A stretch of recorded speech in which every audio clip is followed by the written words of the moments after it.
Hello friends, एक बार पुनः स्वागत है आपका अपने YouTube channel Chaturvedi English classes में। मैं जितेंद्र चतुर्वेदी आज आपके लिए लाया हूँ अंग्रेजी ग्रामर का एक नया टॉपिक, जो कि चाहे वह यूपी बोर्ड का स्टूडेंट हो और चाहे सीबीएसई बोर्ड का स्टूडेंट हो, दोनों बोर्ड के बच्चों के लिए ये आवश्यक होता है। इस चीज़ को जानना, इस टॉपिक को जानना आवश्यक होता है, क्योंकि जब वो दोनों, चाहे वो 9th क्लास हुआ चाहे 10th क्लास हुआ, दोनों क्लास में जब वो व्याकरण का अध्ययन शुरू करते हैं तो सबसे पहला चैप्टर यही होता है जो जिस टॉपिक को मैं आज पढ़ाने आपको जा रहा हूँ। तो आप थोड़ा सा ध्यान दीजिएगा, कॉपी कलम निकाल लीजिए और इस टॉपिक को ध्यान से पढ़िए और एक एक पॉइंट ध्यान से आप लोग नोट कीजिए। तो हम टॉपिक को शुरू करते हैं। आज के टॉपिक का नाम है part of sentence. Part of sentence.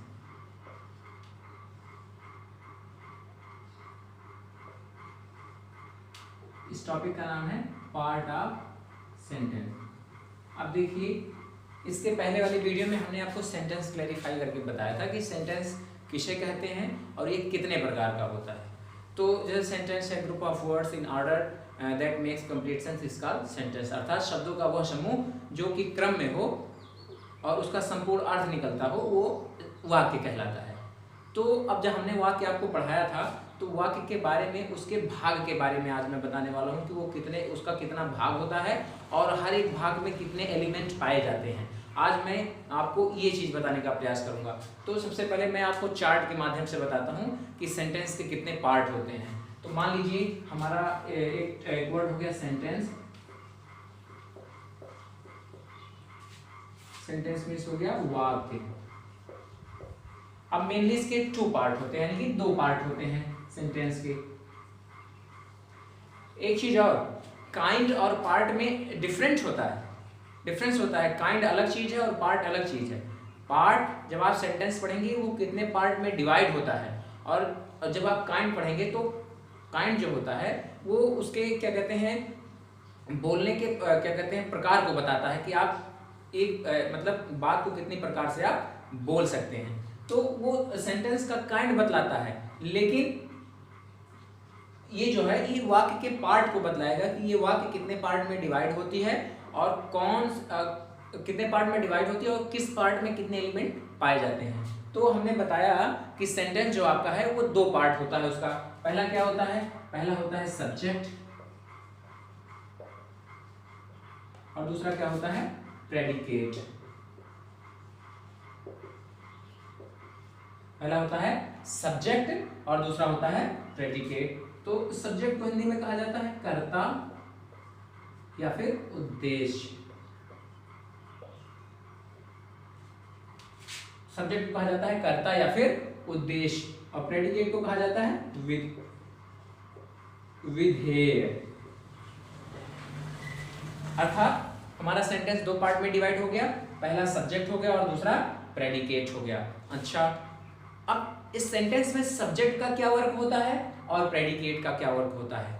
Sentence में जिस चीज के बारे में, अर्थात वाक्य में जिस शब्द के बारे में कुछ कहा जाए वो आपका सब्जेक्ट कहलाता है, और उस शब्द के बारे में जो चीज कही जाए वो आपका प्रेडिकेट कहलाता है। अर्थात जब किसी वाक्य में हम किसी पर्टिकुलर शब्द या व्यक्ति वस्तु जो उस शब्द के रूप में रहेगा उसके बारे में अगर कुछ बतलाएंगे तो जो बतलाएंगे वो आपका प्रेडिकेट होगा, और जिसके बारे में बतलाएंगे वो आपका सब्जेक्ट होगा। जैसे मैं एक वाक्य के माध्यम से बताता हूं, जैसे रमेश पुस्तक पढ़ता है, ये वाक्य हो गया। आपकी इसकी इंग्लिश अनुवाद होगा रमेश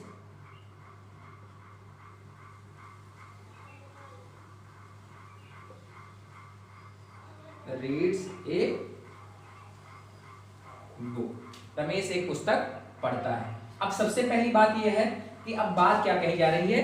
पुस्तक पढ़ने की बात कही जा रही है। कौन सी बात कही जा रही है? पुस्तक पढ़ने। किसके बारे में कही जा रही है? कौन पुस्तक पढ़ता है? रमेश। कौन पुस्तक पढ़ता है? रमेश। तो रमेश आपका क्या हो गया? रमेश आपका सब्जेक्ट हो गया।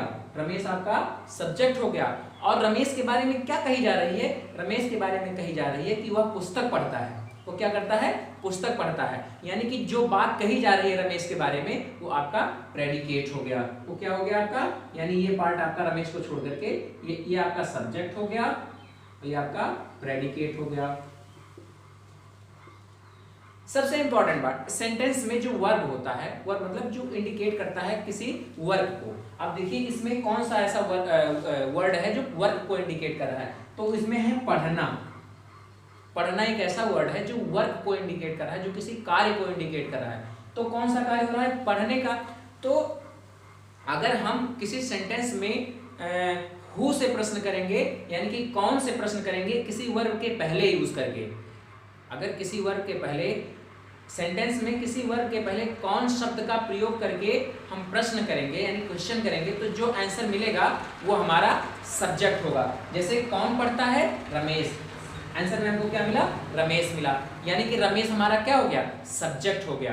यानी कि अब इंग्लिश में भी आप देख लीजिए, हु रीड्स अ बुक, कौन पुस्तक पढ़ता है, तो आपको क्या मिला आंसर में, रमेश। तो यानी कि जब आप हु का यूज करके, वर्ब के पहले हु का यूज करके कोई क्वेश्चन करेंगे, तो जो वर्ड आपको मिलेगा तो जान लीजिए वो आपका सब्जेक्ट है। और अगर कोई वर्ड नहीं मिल रहा है तो आप उसमें सब्जेक्ट नहीं है, तो या तो उसमें किसी इंट्रोडक्टरी सब्जेक्ट का यूज हुआ है,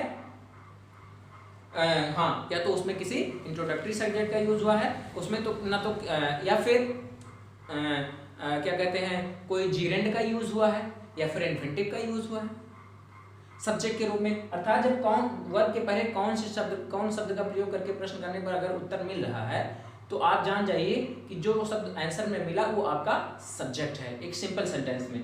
तो इस प्रकार से हमें पता चल गया कि इसमें हमारा सब्जेक्ट कौन है और प्रेडिकेट क्या है। अच्छा, अब थोड़ा सा हम सब्जेक्ट के बारे में आपको क्लियर करते हैं। सब्जेक्ट का एक एथेंटिक परिभाषा क्या होती है।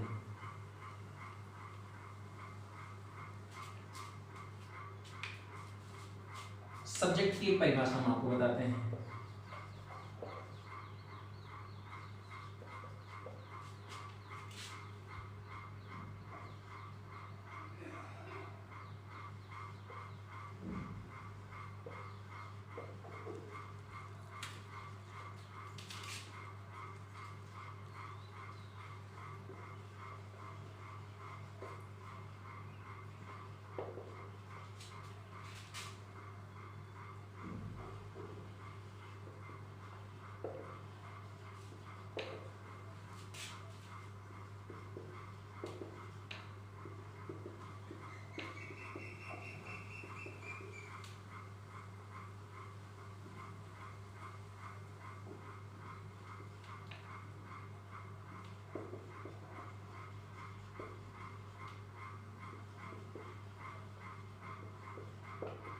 कहता है कि सब्जेक्ट क्या है, एक ग्रुप ऑफ वर्ड्स, यानी शब्दों का एक समूह, अबाउट व्हिच, जिसके बारे में समथिंग इज सेड, कुछ कही जाए, जिसके बारे में कुछ कही जाए, इन अ सेंटेंस, किसी वाक्य में, इज कॉल्ड सब्जेक्ट। वो क्या कहलाता है, सब्जेक्ट कहलाता है। अभी यही चीज हमने आपको बताया हिंदी में कि किसी वाक्य में जिसके बारे में कोई चीज कही जाती है वो आपका सब्जेक्ट होता है। तो ऐसे ही कि अब एक्चुअली क्या हमने क्यों ग्रुप ऑफ वर्ड्स लिखा, ग्रुप ऑफ वर्ड्स इसलिए लिखा क्योंकि जो अभी हम आपको सब्जेक्ट पढ़ाएंगे तो सब्जेक्ट के पार्ट होते हैं, कई पार्ट होते हैं, तो जब वो अपने पूरे पार्ट्स के साथ रहेगा, सब्जेक्ट सभी अपने एलिमेंट के साथ रहेगा, तो उसमें एक से अधिक शब्द हो जाएंगे, इसलिए हमने यहाँ पे ग्रुप ऑफ वर्ड्स का यूज किया।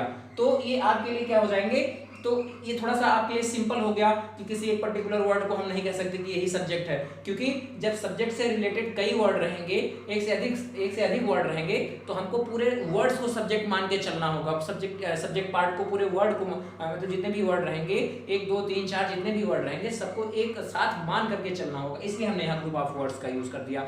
तो क्या हो गया, एक group of words about which something is said in a sentence is called subject. अर्थात कि वाक्य में शब्दों के उस समूह के बारे में, शब्दों के किसी समूह के बारे में अगर वाक्य में कुछ कहा जाता है तो वो हमारा सब्जेक्ट के अकॉर्डिंग, अर्थात वो हमारा सब्जेक्ट होता है। तो ये आप नोट कर लीजिए फटाफट, फिर से एक बार मैं दोहरा देता हूं। A group of words about which something is said in a sentence is called subject. यानी कि हमारा सब्जेक्ट हो गया, कि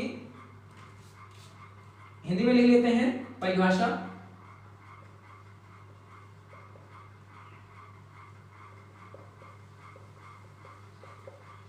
शब्दों का वह समूह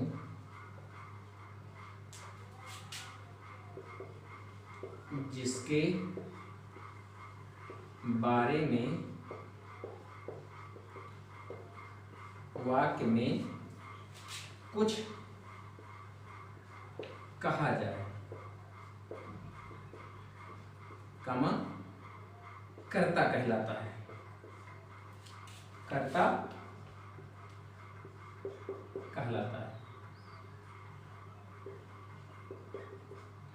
यानी कि शब्दों का वह समूह जिसके बारे में वाक्य में कुछ कहा जाए कर्ता कहलाता है। ठीक है ना, ये हमारा सब्जेक्ट क्लियर हो गया। अच्छा, अब हम आपको पढ़ाएंगे पार्ट ऑफ सब्जेक्ट। अब अगला हमारा टॉपिक क्या होगा, क्योंकि जब तक हम सब्जेक्ट को आपको क्लियर नहीं कर देते हैं तब तक हम प्रेडिकेट की तरफ नहीं बढ़ेंगे, क्योंकि सब्जेक्ट के भी पार्ट होते हैं और हर पार्ट को जानना आपको आवश्यक होता है। क्योंकि जब आपके लिए आपके सामने क्वेश्चन आएगा तो मान लीजिए आप अरेंज कर रहे हैं किसी सेंटेंस को, रीऑर्डर कर रहे हैं, रीअरेंज कर रहे हैं, तो सबसे पहली बात आपको ये जानना जरूरी होता है कि सब्जेक्ट के क्रम को कैसे हमको रखना होता है, कि अर्थात जो हमारा सब्जेक्ट का ऑर्डर है वो हम कैसे रखेंगे। जैसे सब्जेक्ट के मेनली 2 पार्ट हो गए, जब क्वालिफायर हो गया और एक हेडवर्ड हो गया। तो मान लीजिए अगर सब्जेक्ट के साथ 2 शब्द हैं तो एक क्वालिफायर एक हेडवर्ड हो गया। अदरवाइज 2 से अधिक वर्ड हैं तो उसके भी पार्ट होते हैं, क्वालिफायर के भी। तो मैं अभी एक चार्ट के माध्यम से सबसे पहले मैं सब्जेक्ट के पार्ट को बताऊंगा, उसके बाद उसके एक एक एलिमेंट को बताऊंगा। तो फिर हम इसको तब तक इरेज करते हैं। हाँ, तो अब हम शुरू करते हैं पार्ट ऑफ सब्जेक्ट।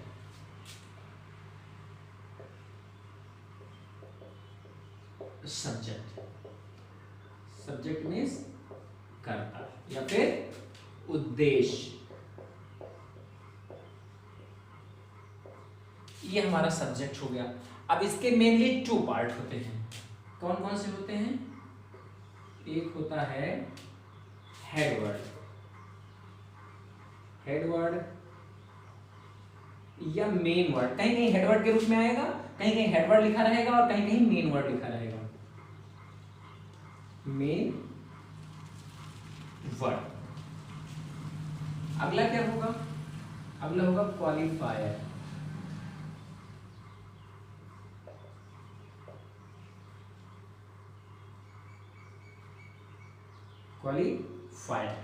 अर्थात एक हो गया हेडवर्ड और एक हो गया क्वालिफायर। अच्छा, अब अभी मैं एक सेंटेंस के माध्यम से आपको बताऊंगा कि उसमें हेडवर्ड क्या होगा और क्वालिफायर क्या होगा। जब सब्जेक्ट 2 शब्दों के साथ रहेगा, अर्थात सब्जेक्ट में 2 शब्द रहेंगे, तो एक हेडवर्ड होगा और एक क्वालिफायर होगा। जैसे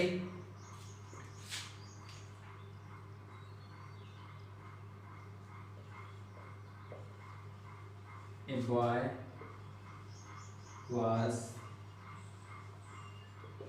walking on the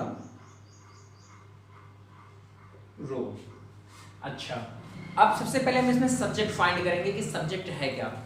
अब हमने भी आपको एक ट्रिक बताया था कि जब आप वर्ब के पहले कौन शब्द का यूज करके, अर्थात हु शब्द का यूज करके कोई क्वेश्चन करेंगे, जो आंसर में मिलेगा वो आपका सब्जेक्ट कहलाएगा। तो who was walking on the road? A boy. कौन सड़क पर टहल रहा था? ए बॉय, यानी एक लड़का। तो सब्जेक्ट के रूप में आपको क्या मिला? ए बॉय, यानी एक लड़का। ए बॉय यानी कि एक लड़का। अब देखिए इसमें 2 वर्ड हैं, एक तो बॉय हो गया और ये ए हो गया। इसमें 2 वर्ड हो गए। तो अभी हमने आपको बताया कि जब सब्जेक्ट पार्ट में सब्जेक्ट के साथ 2 शब्द रहेंगे, अर्थात एक सब्जेक्ट हेडवर्ड खुद रहेगा और एक उसके साथ और रहेगा, तो एक आपका क्वालिफायर होगा और एक आपका हेडवर्ड होगा। तो यानी कि ए जो हो गया आपका क्वालिफायर है,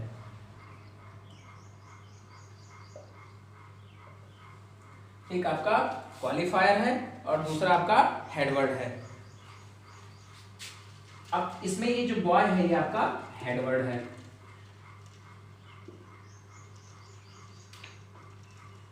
ये आपका क्वालिफायर हो गया और बॉय आपका हेडवर्ड हो गया। किसी और एग्जांपल को लेते हैं, एक बार हम दूसरा एग्जांपल लेते हैं। जैसे old lady is singing a sweet song। Old lady is singing A sweet song, अर्थात बूढ़ी औरत एक बहुत मीठा गीत गा रही है। अब इसमें पहले हम सब्जेक्ट फाइंड करेंगे। सब्जेक्ट फाइंड करने के लिए हमने क्या बताया, आप हु से प्रश्न कीजिए, यानी सिंगिंग के पहले सिंगिंग आपका वर्ब है, यानी किसी वर्ब को डिपिक्ट कर रहा है, किसी वर्ब को डिनोट कर रहा है, तो आप हु का यूज कीजिए इसके पहले क्वेश्चन करने के लिए। तो who is singing A sweet song, कौन एक मीठा गीत गा रहा है, ओल्ड लेडी। क्या मिला आपको, ओल्ड लेडी यानी बूढ़ी औरत। अब देखिए इस सब्जेक्ट में, सब्जेक्ट पार्ट में आपके दो वर्ड दिए गए हैं, एक आपका ओल्ड है और एक आपका लेडी है, यानी दो वर्ड हो गया। तो जो अच्छा सबसे इंपॉर्टेंट बात ये देखना जरूरी होता है कि काम को कर कौन रहा है, इसमें से इन दोनों में से कौन सा शब्द है जो वर्क को कर रहा है। तो गाने का काम कौन कर रहा है, लेडी कर रहा है कि ओल्ड कर रहा है, लेडी कर रहा है ना। तो लेडी आपका हेडवर्ड हो गया और ओल्ड आपका क्वालिफायर हो गया। अर्थात इंपॉर्टेंट बात ये है मैटर करने वाली कि जैसे जब हेडवर्ड आपको क्लियर हो गया तो जो दूसरा वर्ड होगा वो वर्ड हमेशा उसी हेडवर्ड को क्वालिफाई करेगा, अर्थात उसकी विशेषता बतलाएगा। तो अब ये जो लेडी आपका हेडवर्ड हो गया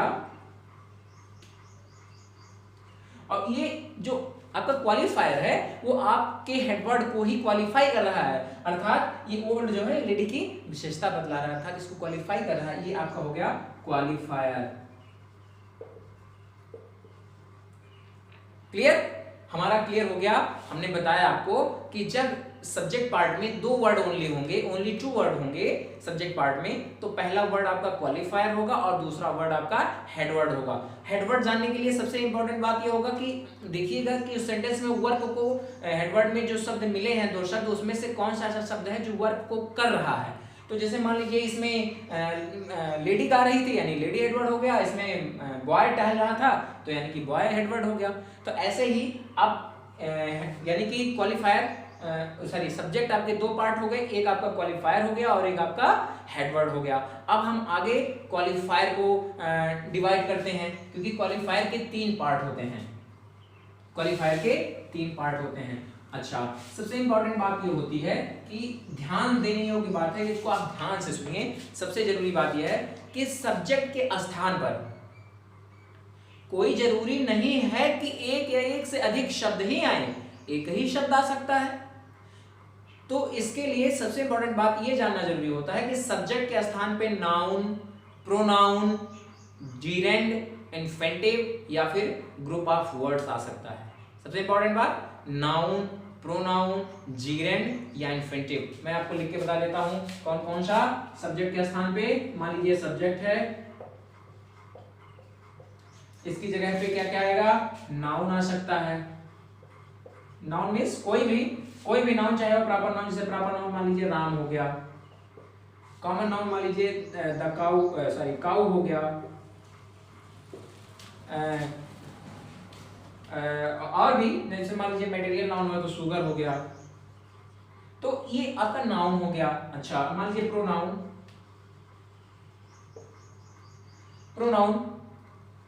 में क्या क्या आ सकता है। प्रोनाउन में जितने भी प्रोनाउन है, पर्सनल प्रोनाउन ये आपके आ गए, जैसे आई, बी, यू, दे, ही, सी। इसके बाद मान लीजिए डिमॉन्स्ट्रेटिव प्रोनाउन, जैसे कि दिस, दैट, दीज, दोज, मतलब एक्सेट्रा। प्रोनाउन में बहुत सारे प्रोनाउन है, लगभग 10 प्रकार के प्रोनाउन, तो 10 में से आ सकते हैं। उसके बाद आपका आता है जीरेंड। जीरेंड आता है, जीरेंड किसे कहते हैं हमने बताया था इसके पहले, एक वीडियो हमने बताया है नॉन फिनिट वर्ब्स, एक वीडियो हमने बनाया है जिसको मैंने अपने चैनल पे अपलोड किया है, जिसका नाम है उस वीडियो का नॉन फिनिट वर्ब्स। तो हमने उसमें जीरेंड, पार्टिसिपल और इन्फिनिटिव तीनों क्लियर बताया है। तो एक बार फिर से मैं यहाँ जीरेंड आपको समझा देता हूँ। तो जीरेंड किसे कहा जाता है, जो आपके वर्ब का फर्स्ट फॉर्म होगा उसमें जब हम आईएनजी जोड़ देंगे तो हमारा जीरेंड हो जाएगा। जैसे वॉक, हमारा एक वर्ड होता है, वर्ब है वॉक, तो वॉक में अगर हम आईएनजी जोड़ देंगे तो ये हमारा जीरेंड बन जाएगा। कब जीरेंड होगा? जब ये किसी नाउन के रूप में यूज होगा या फिर किसी एडजेक्टिव के रूप में यूज होगा। अर्थात किसी वर्ब के ऑब्जेक्ट के रूप में एज ए नाउन यूज होगा तब भी जीरेंड होगा, या फिर किसी सेंटेंस के सब्जेक्ट के रूप में यूज होगा तब भी जीरेंड होगा। तो ये चीज आपका क्या हो गया? Walking, WALKING। अब ये वॉकिंग, क्योंकि एक्चुअली ये चीज जानना इसलिए जरूरी है कि कब ये नाउन होगा, मतलब कब ये चीजें जब आईएनजी जुड़ेगा वर्ब के फर्स्ट पार्ट में, कब नाउन। क्योंकि आप जानते हैं कि जो पार्टिसिपल होता है, प्रेजेंट पार्टिसिपल और जीरेंड दोनों का सेम क्या कहते हैं फॉर्म होता है। उसमें भी वर्ब के फर्स्ट पार्ट में आईएनजी जुड़ता है और इसमें भी वर्ब के फर्स्ट पार्ट में आईएनजी जुड़ता है। तो सबसे इंपॉर्टेंट बात ये जानना जरूरी होता है कि कब ये जीरेंड कहलाएगा, कब वो मतलब और कब पार्टिसिपल कहलाएगा। अर्थात पार्टिसिपल तब होगा जब इसका यूज वर्ब के रूप में होगा, स्पेशली वर्ब के रूप में होगा, तभी आपका पार्टिसिपल हो जाएगा। अदरवाइज अगर ये नाउन के रूप में यूज हो रहा है, फिर एडजेक्टिव के रूप में यूज हो रहा है, तो ये आपका हो जाएगा जीरेंड। क्या हो जाएगा? जीरेंड हो जाएगा। तो ये सब्जेक्ट के स्थान पे ये चीजें भी हो सकती हैं, ये सारी चीजें, यानी जीरेंड भी हो सकता है। जैसे एक एग्जांपल हम ले लेते हैं, walking is good for health. Walking is good for health. अभी जो वॉकिंग है आपका, ये सब्जेक्ट है। वॉकिंग क्या है? आपका सब्जेक्ट है। अब इसमें वॉक में वर्ब के फर्स्ट फॉर्म में आईएनजी जुड़ा है, इसलिए ये आपका हो गया जीरेंड। क्यों जीरेंड हो गया? क्योंकि ये सब्जेक्ट के रूप में आया है, अर्थात एज ए नाउन आया है। नाउन, जीरेंडियल नाउन इसको बोला जाता है। ये एज ए नाउन आया है, जीरेंड एज ए नाउन आया है, इसलिए जीरेंडियल नाउन है। तो ये सब्जेक्ट के स्थान पे आया है, इसलिए ये आपका जीरेंड है। इसको पार्टिसिपल नहीं कह सकते क्योंकि एज ए नाउन यूज हुआ है। और पार्टिसिपल का फॉर्म भी ऐसे ही होता है, तो कहीं कहीं आप कंफ्यूज हो जाते हैं कि उसको हम कब पार्टिसिपल कहें, कब हम जीरेंड कहें। तो सबसे इंपॉर्टेंट बात यही जानना जरूरी होता है कि जब जिस यूज में इसका उपयोग होगा, जिस यूज में ये किया जाएगा, क्या वहां पे एज ए नाउन यूज हो रहा है, एज ए वर्ब यूज हो रहा है। एज ए नाउन यूज हो रहा है तो आप जान लीजिए वो जीरेंड है, एज ए वर्ब यूज हो रहा है तो आप जान लीजिए कि वो पार्टिसिपल है। क्लियर? उसके बाद इन्फिनिटिव आता है। अगला क्या होता है? इन्फिनिटिव। इन्फिनिटिव इन्फिनिटिव क्या होता है? वो होता है टू प्लस वर्ब का फर्स्ट फॉर्म। ये होता है टू प्लस वर्ब का फर्स्ट फॉर्म। अच्छा, तो जब ये जो एज अ नाउन यूज, क्योंकि ये नॉन फिनिट वर्ब के अकॉर्डिंग आते हैं, जीरेंड या फिर पार्टिसिपल या फिर इन्फिनिटिव, तो ये एज अ वर्ब भी यूज होते हैं। लेकिन जो इन्फिनिटिव होते हैं इनका यूज एज अ क्या कहते हैं, एज अ नाउन भी यूज किया जाता है सब्जेक्ट के रूप में। तो इसीलिए इनको हम सब्जेक्ट के जगह पे भी यूज करते हैं, इसलिए ये नाउन का भी काम करते हैं। इस तो फिर तो ये हो जाएगा जैसे हमारा इसी सेंटेंस को हम क्लियर कर एक बार कंटिन्यू कर लेते हैं। टू वॉक, टू वॉक हमारा टू प्लस वर्ब का फर्स्ट फॉर्म। अब एक सेंटेंस में इसको हम लिखते हैं, to walk in the morning is good for health. It means, अब कहता है सुबह में टहलना, सुबह में टहलना स्वास्थ्य के लिए लाभदायक होता है। तो ये चीजें, अब देखिए टू वॉक जो है यहाँ एज अ नाउन आया है, एज अ सब्जेक्ट आया है, सेंटेंस के सब्जेक्ट के रूप में आया है। तो हमारा सब्जेक्ट के रूप में इन्फिनिटिव का भी यूज होता है जब वो नाउन के रूप में आएगा, नाउन के फॉर्म में आएगा। उसका मतलब हम ये मान के यूज करेंगे कि ये नाउन है, तब वो हमारा सब्जेक्ट के रूप में आएगा। अच्छा, अब ग्रुप ऑफ वर्ड्स जैसे हो गया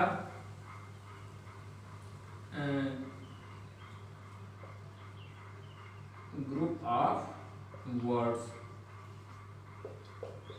इसमें क्या होगा? इससे मान लीजिए एक क्या कहते हैं डिटरमिनर हो गया, एडजेक्टिव हो गया और उसके बाद हेडवर्ड हो गया। तो ये ग्रुप ऑफ वर्ड्स हो गया ना, क्योंकि एक से अधिक, जैसे इसको थोड़ा सा हम इरेज करेंगे, ये वाला एग्जांपल,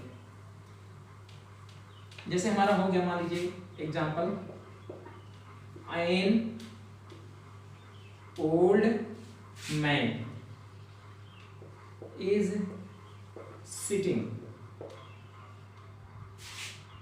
ऑन द चेयर। अर्थात एक बूढ़ा आदमी जो है वो कुर्सी पर बैठा है। अब बताइए इसमें सब्जेक्टिव पार्ट क्या होंगे? अब हम कौन से पहले प्रश्न करेंगे? वर्ब, जो हमारा वर्ब है उसके पहले कौन से? कौन चेयर पे बैठा है, यानी कौन कुर्सी पे बैठा है? एन ओल्ड मैन, एक बूढ़ा आदमी। हिंदी में लिख देते हैं, एक बूढ़ा आदमी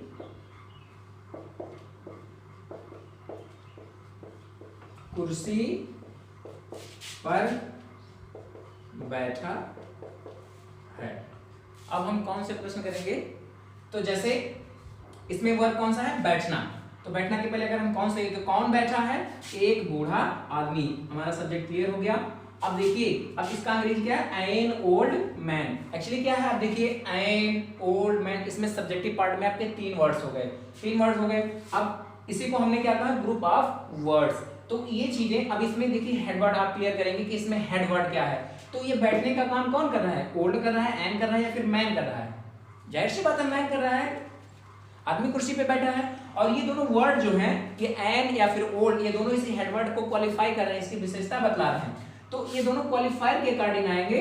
तो जब हम क्वालिफायर को डिवाइड करेंगे, अभी मैं आपको बताऊंगा क्वालिफायर के कितने पार्ट होते हैं, तो आपको पता चलेगा कि जब अगर ऐसा है ग्रुप ऑफ वर्ड्स है, तो अगर सब्जेक्ट के जगह पे 3 वर्ड हैं, तो पहला वर्ड क्या होगा, दूसरा वर्ड क्या होगा और तीसरा वर्ड क्या होगा। तो आपको हेडवर्ड तो आपको क्लियर ही हो जाएगा, जो मेनली वर्क को करेगा वो आपका हेडवर्ड होगा। बाकी और जो चीजें बचेंगी वो आपके क्वालिफायर के अकॉर्डिंग आएंगे, जो केवल सब्जेक्ट को यानी हेडवर्ड को ही क्वालिफाई करेंगे। तो हमने बताया आपको, इसमें देखिए ग्रुप ऑफ वर्ड्स हो गए, एक शब्द, 2 शब्द, 3 शब्द, यानी 3 शब्द हो गए, यानी एक ग्रुप बन गया शब्दों का। तो हमने बता दिया आपका कि सब्जेक्ट के स्थान पे नाउन, प्रोनाउन, जेरेंड, इन्फिनेटिव और ग्रुप ऑफ वर्ड्स का यूज हो सकता है। तो अब दोस्तों मैं आगे बढ़ता हूं क्वालिफायर की तरफ। अब हमारा क्वालिफायर कितने पार्ट का होता है, अब ये हम देखते हैं। तो हम इसको इरेज करेंगे, तब तक आप एक बार स्क्रीनशॉट ले लीजिए या फिर इसको उतार लीजिए जल्दी जल्दी, क्योंकि ये चीज इंपॉर्टेंट है। आपको ये जानना जरूरी होगा कि सब्जेक्ट की जगह पे हमको क्या क्या लिखना होगा। तो अब हमारा अगला है क्वालिफायर।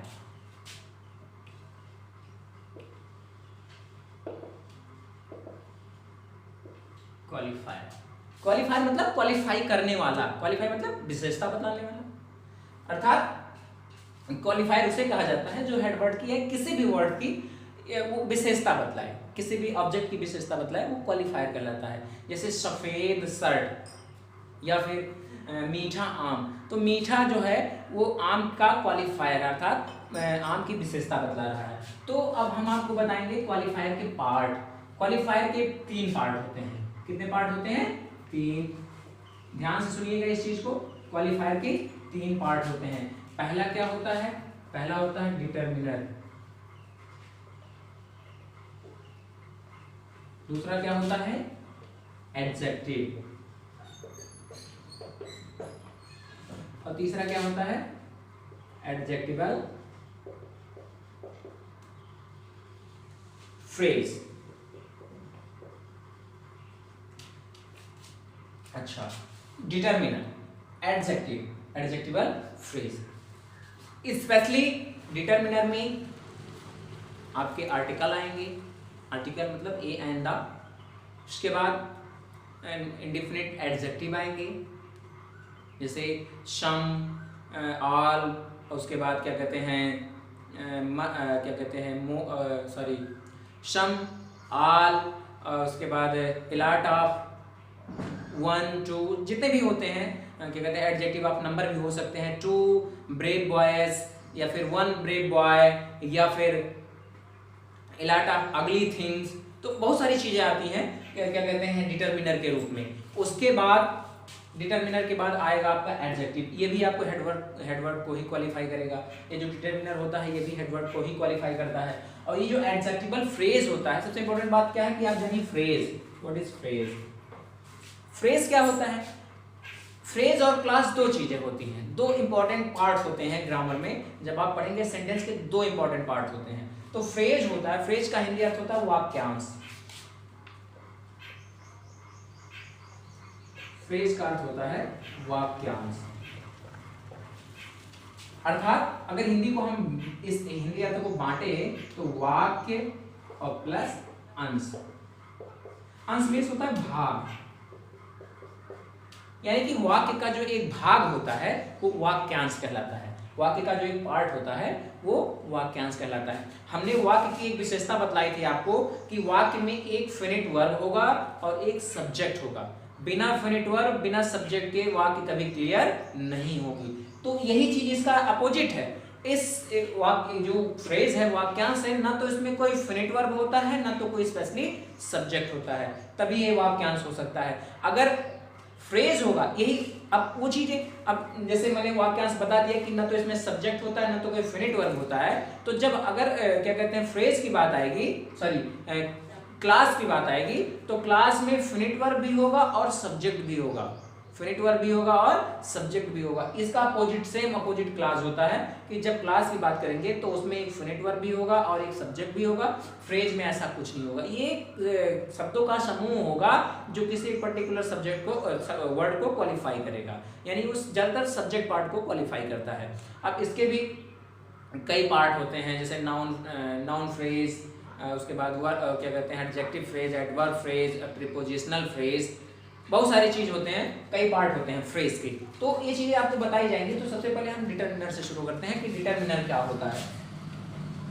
तो डिटरमिनर क्या होता है? डिटरमिनर भी आपका सब्जेक्टिव पार्ट में ही आता है और वो क्या कहते हैं हेडवर्ड को क्वालिफाई करता है। जैसे हमने एक से अधिक शब्द लिया, तो जैसे मान लीजिए एन, हाँ ठीक, एन, अगली, बॉय, दो, दिस चेयर, एंड अगली बॉय ब्रोक दिस चेयर। अच्छा, इसमें कौन सा वर्क हुआ? तोड़ने का काम हुआ, अर्थात कुर्सी को तोड़ने का काम हुआ। कौन तोड़ा? यानी who broke the chair? And अगली बॉय। यानी कि ये पूरा आपका सब्जेक्टिव पार्ट हो गया, ये पूरा आपका सब्जेक्टिव पार्ट हो गया। अब इसमें देखिए कितने वर्ड आ रहे हैं, एक वर्ड, दो वर्ड, तीन वर्ड, यानी आपके 3 वर्ड मिले। कितने वर्ड मिले? 3 वर्ड। तो सबसे ज्यादा इंपॉर्टेंट बात ये होती है कि सब्जेक्ट के जगह पे अगर सब्जेक्ट के साथ में यानी हेडवर्ड के साथ में 2 और अधिक वर्ड हो, या तो 2 वर्ड हो, तो जब 2 वर्ड होंगे तो एक क्वालिफायर होगा, एक हेडवर्ड होगा। अगर 2 से अधिक वर्ड होंगे तो एक आपका डिटरमिनर हो जाएगा, एक आपका एडजेक्टिव हो जाएगा और एक हेडवर्ड। हेडवर्ड वाली बात तो आप जानते ही हैं कि जो मेन वर्ड होता है, अर्थात जो शब्द उन तीनों सब्जेक्टिव पार्ट में मिले, तीनों शब्द में जो शब्द उस काम को करेगा वो आपका हेडवर्ड होगा। तो तोड़ने का काम कौन किया है? बॉय किया है ना कि अगली, ना किया है, ये दोनों तो किए नहीं है। बॉय के तो हेडवर्ड को निकालने के बाद जो 2 शब्द बचेंगे उसमें से जो पहला शब्द होगा वो आपका डिटरमिनर होगा और जो दूसरा शब्द होगा वो आपका एडजेक्टिव होगा। यही चीजें होती हैं जब हम क्वालिफाई। जैसे मान लीजिए एक शब्द हुआ यहाँ पे 1 वर्ड, सब्जेक्ट के साथ अगर 1 वर्ड है, 1 वर्ड और प्लस सब्जेक्ट, तब तो वो क्वालिफायर है। 1 वर्ड प्लस सब्जेक्ट, तब वो, तो जो पहला 1 वर्ड रहेगा वो सब, जैसे द बॉय,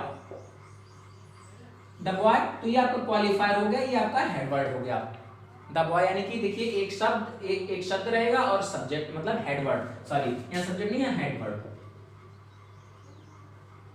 तो जो 1 वर्ड है ये आपका क्वालिफायर होगा और दूसरा आपका हेडवर्ड होगा। लेकिन अगर 1 वर्ड ना हो, 2 वर्ड हो या फिर 2 से अधिक वर्ड हो, 2 से अधिक भी हो सकते हैं, 2 वर्ड हो, तो आपका पहला हो जाएगा डिटरमिनर और दूसरा हो जाएगा आपका एडजेक्टिव, और उसके बाद जो तीसरा वर्ड होगा वो आपका हेडवर्ड होगा ही है। जो तीसरा वर्ड होगा वो आपका हेडवर्ड होगा। जैसे देखिए अभी इसमें ये आपका हो गया डिटरमिनर, ये हो गया आपका एडजेक्टिव और ये हो गया आपका headword.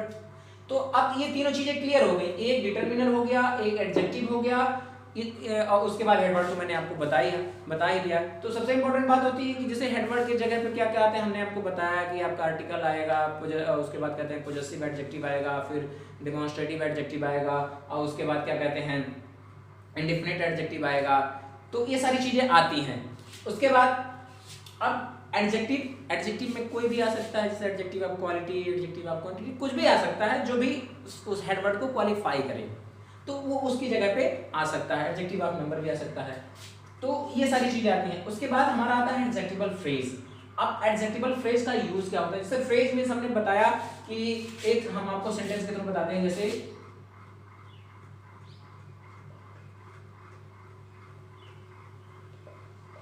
A tall man on the road,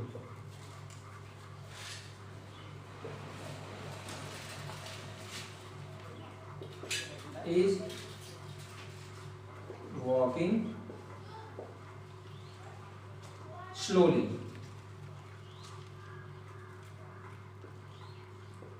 A tall man on the road is walking slowly. अब इसमें सब्जेक्ट क्या होगा, ये आपका वर्ब है, इसके पहले हु का यूज करके प्रश्न करो। Who is walking slowly, a tall man, a tall man, ये आपका मिल गया सब्जेक्ट के रूप में। तो कौन टहल रहा है, तो ये मैन आपका हेडवर्ड हो गया, और टॉल आपका एडजेक्टिव हो गया, क्योंकि तीन वर्ड है तो उसके पहले हो जाएगा ये आपका डिटर्मिनर, ये आपका हो गया डिटर्मिनर। अब इंपॉर्टेंट बात ये है कि भाई देखिए प्रेडिकेट पार्ट तो यहां से शुरू हो रहा है भाई, प्रेडिकेट पार्ट, हेल्पिंग वर्ब, उसके बाद अदर वर्ड जो भी होते हैं वो ऑब्जेक्ट, जिसमें डायरेक्ट ऑब्जेक्ट इनडायरेक्ट, अभी जब प्रेडिकेटिव पार्ट आपको हम पढ़ाएंगे तब उसमें बताएंगे। तो देखिए अब उसके बाद तो एक चीज और बच रही है जो ये इसी हेडवर्ड को ही क्वालिफाई कर रही है। कौन मतलब सड़क पर कौन है, मैन। भाई उस आदमी की एक विशेषता तो ये भी है कि वो सड़क पर है, तो इसलिए ये शब्द भी उसी मैन को ही क्वालिफाई कर रहे हैं, इसलिए ये इसी का पार्ट है, यानी कि हेडवर्ड का ही पार्ट है, अर्थात सब्जेक्ट का ही पार्ट है। तो जब ये सब्जेक्ट का ही पार्ट है, तो जब एक से अधिक शब्द हैं इसमें, जैसे देखिए ऑन द रोड 3 शब्द हैं, तो एक फ्रेज का रूप हो गया। ये क्या हो गया, एक फ्रेज का रूप हो गया, तो ये हमारा हो गया एडजेक्टिवल फ्रेज। एक से अधिक शब्द होने से ये फ्रेज हो गया, और चूंकि ये मैन की ही विशेषता बतला रहा है इसलिए ये एडजेक्टिवल हो गया, अर्थात एडजेक्टिव की तरह ही आकर के ये उस हेडवर्ड की विशेषता बतला रहा है। अर्थात जब एक से अधिक वर्ड होंगे, अगर देखिए एक वर्ड प्लस हेडवर्ड होगा तो आपका पहला वर्ड क्वालिफायर, दूसरा हेडवर्ड होगा। फिर 2 वर्ड प्लस हेडवर्ड होंगे तो जो सबसे पहला वर्ड होगा वो आपका डिटर्मिनर होगा। मैं लिख के बताता हूं आपको, मिटा दो इसको।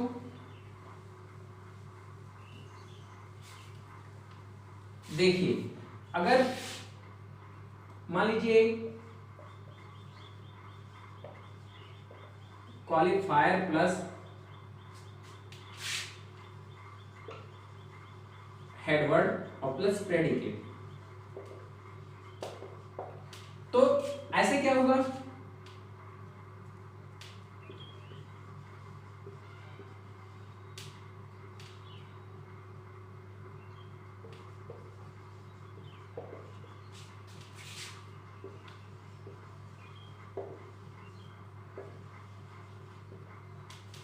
Your brother is weeping now. अब देखिए इसमें सब्जेक्ट पार्ट में 2 शब्द हैं, एक योर एक ब्रदर। अब जब 2 शब्द रहेंगे तो आपका एक क्वालिफायर होगा और दूसरा हेडवर्ड होगा, यानी कौन हो रहा है, ब्रदर। ब्रदर हेडवर्ड आपका क्लियर ही हो गया, उसके पहले जो शब्द आया है वो क्वालिफायर होगा। लेकिन जब इस हेडवर्ड के पहले 2 शब्द होंगे तो पहला क्या होगा, पहला होगा डिटर्मिनर प्लस एडजेक्टिव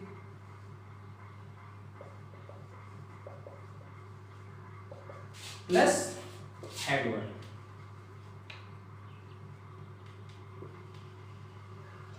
और प्लस प्रेडिकेट। तो आपका क्या हो जाएगा, अब इसके लिए जैसे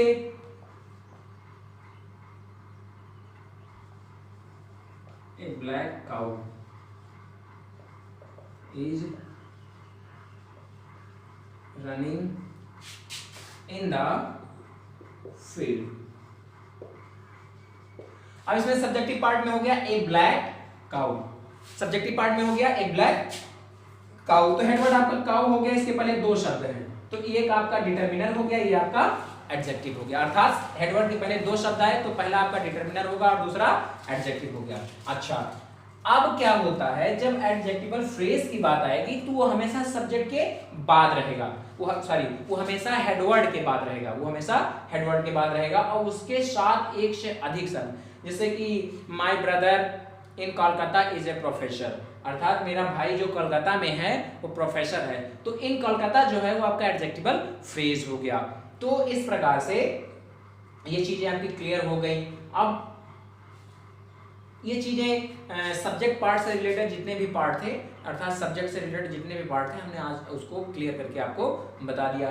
अब देखिए, अगर एक सेंटेंस जिसमें सभी पार्ट उपस्थित हो, उसका रूप कैसे, स्ट्रक्चर कैसे बनेगा, मैं वो स्ट्रक्चर बना के बता देता हूं आपको कि कैसे कैसे सभी पार्ट उसमें हो, कैसे उसका क्रम क्या होता है। क्योंकि जब आपको रीऑर्डर करना होता है तो सबसे इंपॉर्टेंट बात इसी चीज को ध्यान देना होता है कि आप रीऑर्डर किस क्रम में कर रहे हैं। तो सबसे पहले देखिए सेंटेंस,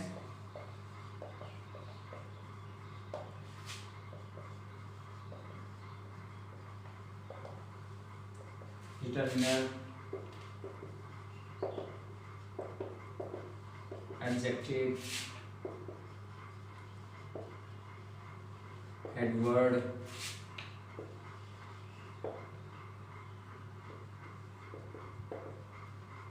एडजेक्टिवल फ्रेज और प्लस प्रेडिकेट। अब ये आपका सेंटेंस का स्ट्रक्चर हो गया अगर सारी चीजें इसमें होती हैं। जैसे एग्जांपल के माध्यम से आपको बता दूं कि a little boy in the class is beating। तो अब देखिए, ये आपका डिटरमिनर हो गया, लिटिल आपका एडजेक्टिव हो गया, ये आपका हेडवर्ड हो गया, इन द क्लास ये आपका एडजेक्टिवल फ्रेज। ये हो गया डिटरमिनर, ये हो गया एडजेक्टिव, ये हो गया हेडवर्ड, ये हो गया एडजेक्टिवल फ्रेज। क्लियर? तो एग्जांपल के माध्यम से हमने सेंटेंस का स्ट्रक्चर भी क्लियर कर लिया। अब वीडियो बहुत ज़्यादा लेंथी हो जा रहा है, इसलिए हम इस पार्ट को, मतलब सब्जेक्ट पार्ट को यहीं पे विराम देते हैं, अर्थात ये आपका कंप्लीट हो गया। उसके बाद अगली वीडियो में मैं आपको प्रेडिकेट पार्ट, सारे जितने भी पार्ट होते हैं प्रेडिकेट के, उसको समझाने का प्रयास करूंगा। तब तक के लिए धन्यवाद।